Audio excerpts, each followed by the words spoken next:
This is FET223 computer system. So in this video we're going to be looking at how we can improve the link between the CPU and main memory and how some of the different methods that can be used. The question we're trying to answer here is which of the following is an explanation of memory interleaving? A. In order to improve the speed of access to main memory from the CPU, data is written simultaneously in both cache memory and main memory. In order to eliminate the bottleneck that is caused by the difference in the access speed of the CPU and main memory, a high-speed, low-capacity memory is allocated. C.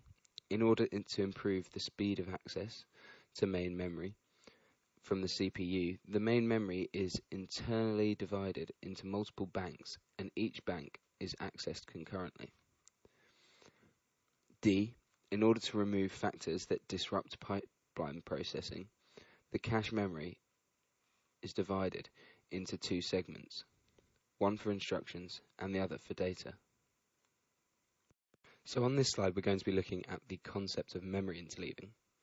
Memory interleaving is a technique used for the improvement of speed of access to main memory.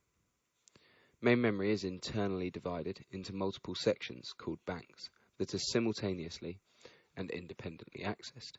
In order to improve the speed of access to main memory, adjacent addresses are arranged in separate banks.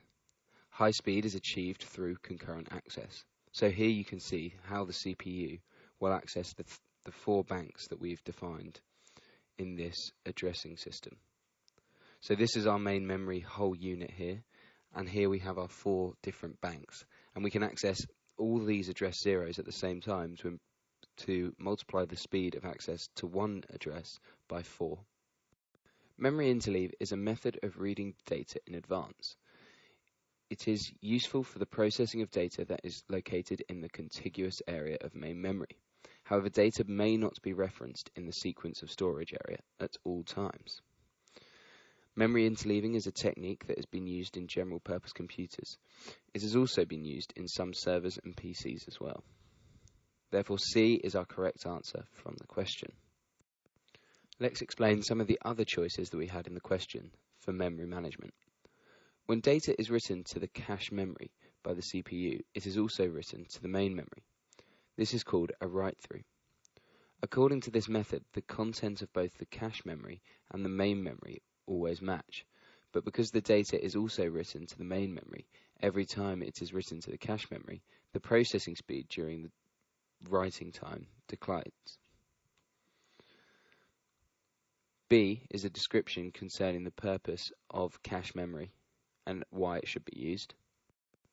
Finally, in D, in the case of CPU architecture in which an instruction cannot be rewritten, if the instruction cache and the data cache are separated, writing to the instruction cache is not necessary, which leads to an overall improvement in the cache efficiency. However, this is not directly connected to the method for removing the cause of pipelining processing, disruption, such as an inclusion of several branch instructions which can improve this issue, and therefore is not related to main memory interleaving. And so here we can see that our answer is C. In this video we've looked at how we can improve the CPU access to memory, including looking at the method of memory interleaving.